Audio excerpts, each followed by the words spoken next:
Assalamualaikum warahmatullahi wabarakatuh. Perkenalkan, nama saya Kansa. Pada kesempatan kali ini saya akan mewawancarai seorang guru inspiratif saya yang bernama Bu Novi.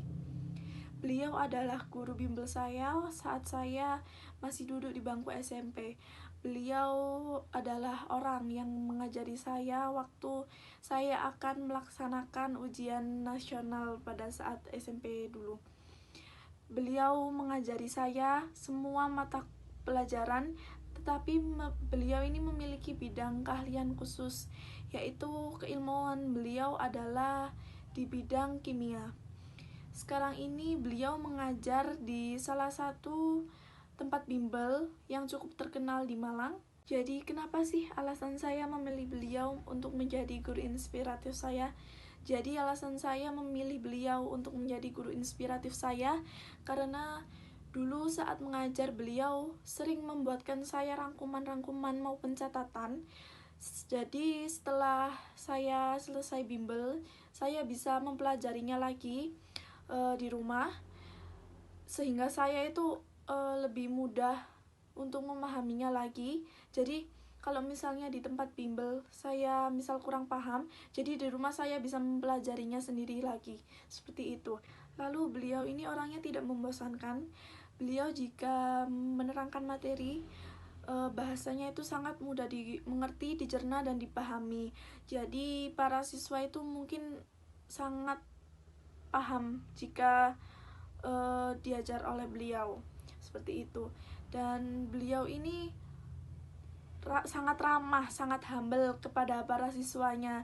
Jadi itu adalah alasan saya mengapa memilih beliau menjadi guru inspiratif saya, seperti itu.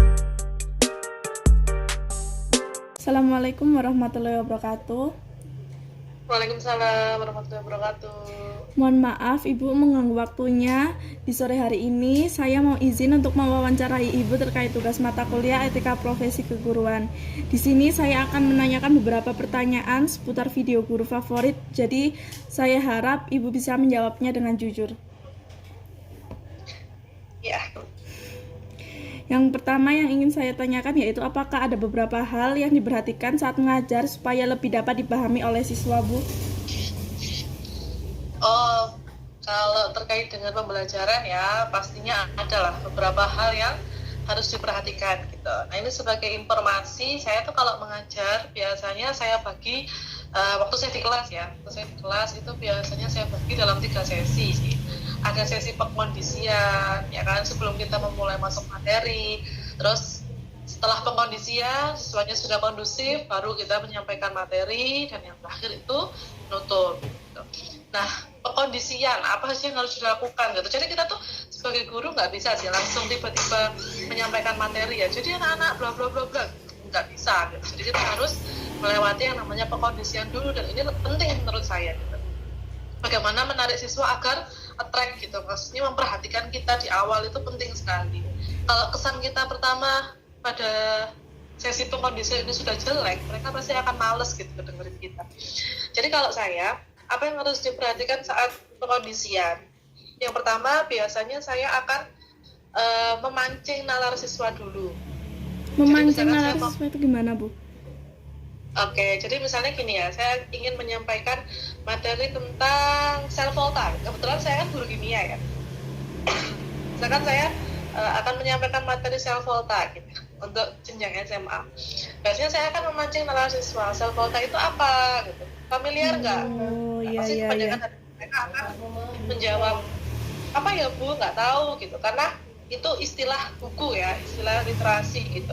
Mereka pasti asing. Baru setelah itu saya pancing ke contoh dari sel volta itu dalam kehidupan sehari-hari.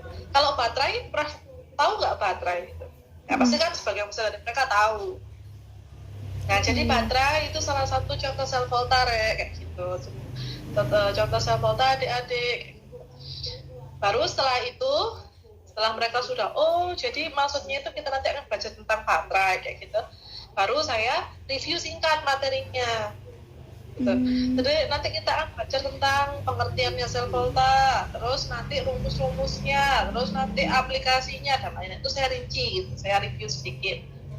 Baru setelah mereka sudah mulai memperhatikan, sudah mulai ada gambaran tentang materi yang akan dipelajari, saya membantu mereka materi. Nah, biasanya saya juga mengupayakan agar penyampaian materi yang saya berikan itu runtut ya.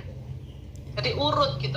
Dari hal-hal yang paling sederhana dulu gitu. Contohnya ya tadi, contoh dalam kehidupan sehari-hari, konsep karakter dulu, gitu, pengertian, definisi, terus baru masuk rumus-rumus perhitungan, baru masuk yang sulit-sulit. Biasanya untuk penyampaian materi sendiri itu langsung dijelasin kayak ya udah langsung dijelasin aja, apa ada sesi games untuk menarik perhatian siswa atau gimana? Oh, kalau untuk games dan lain sebagainya biasanya saya kondisional ya, maksudnya saya melihat kondisi kelas gitu. Kalau sekiranya mereka sudah istilahnya dapat jam belajarnya di jam-jam terakhir gitu, jam-jamnya ngantuk, itu biasanya saya tidak langsung karena pasti ya mereka bakal malah mengantuk gitu. Jadi kondisional gitu, lihat kondisi kalau saya. Oh, seperti itu. Ya, nah selain materi penyampaian materi yang runtut, biasanya juga saya upayakan penyampaian materinya itu singkat, tetapi padat gitu. Jadi nggak bertele-tele, biar mereka nggak makin bosen gitu dengerin saya. Benar. Ya, jadi saya juga berupaya melibatkan siswa gitu, agar mereka aktif bertanya gitu.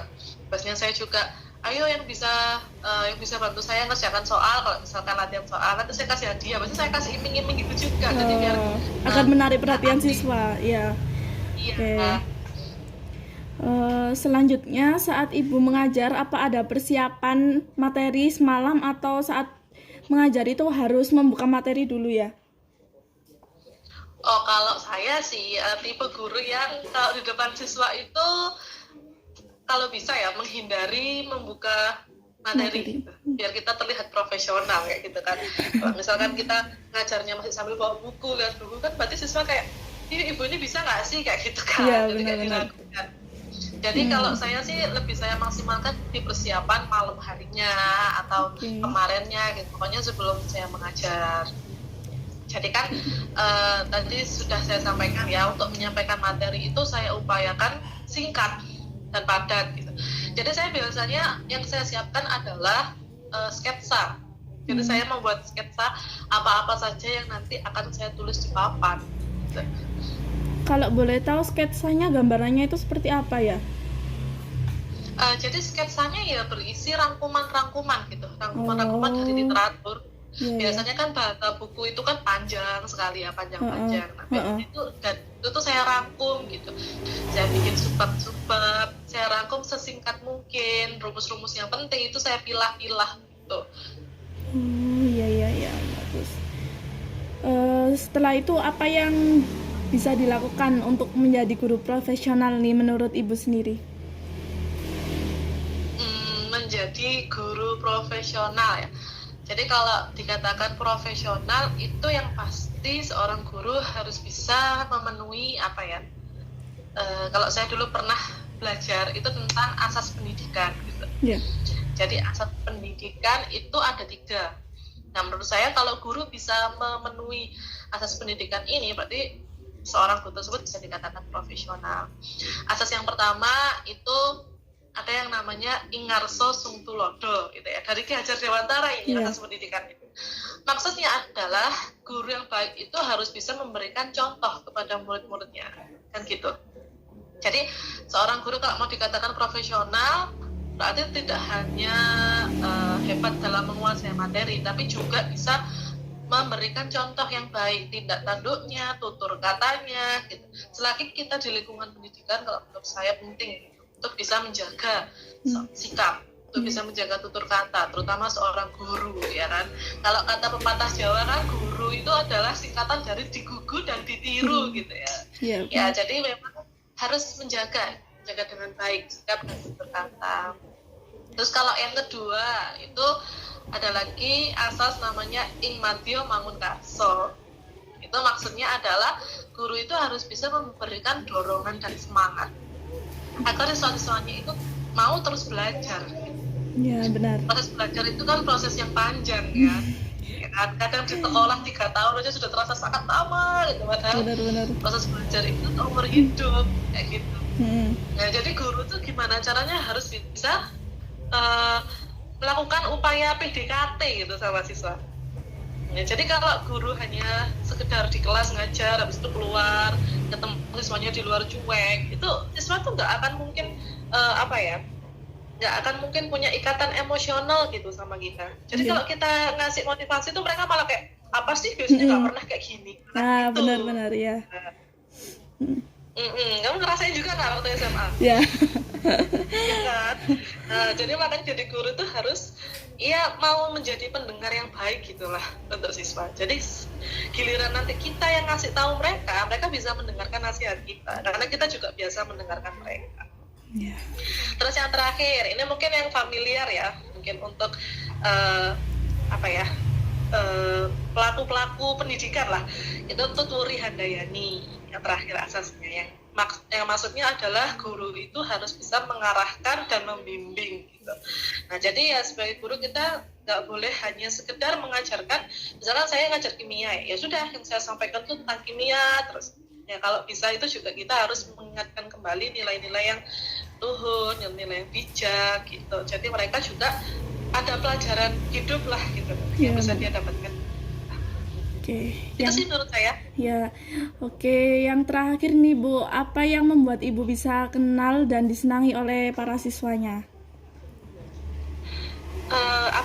Kalau apa yang membuat disenangi dan dikenal, kalau saya tuh sih tidak ada hal yang disengaja ya, maksudnya kayak aku harus gini biar siswa seneng gitu. Enggak, gitu. Saya nggak pernah melakukan apapun. Menurut saya apa yang saya lakukan itu hanya murni memantaskan diri, murni upaya-upaya di mana saya memantaskan diri untuk bisa menjadi guru mereka kayak gitu. Saya yakin sih kalau misalkan kita berusaha memantaskan diri ke mereka, berusaha melakukan yang terbaik gitu kan, untuk akademik mereka, untuk nilai-nilai bijak yang bisa kita ajarkan tuh mereka akan dengan sendirinya seperti itu. Benar. Dengan sendirinya dekat sama kita. Jadi kayak nggak perlu ada sesuatu yang dibuat-buat gitu. Jadi diri aja asalkan lebih baik kayak gitu, dan melakukan pekerjaan dengan ikhlas gitu. Benar. Oke, jawaban yang cukup menarik dan bagus ya Bu. Cukup sekian pertanyaan yang saya berikan kepada Ibu. Terima kasih banyak udah meluangkan waktunya untuk mau saya wawancarai pada sore hari ini. Mohon maaf jika ada kesalahan kata. Wassalamualaikum warahmatullahi wabarakatuh. Waalaikumsalam warahmatullahi wabarakatuh.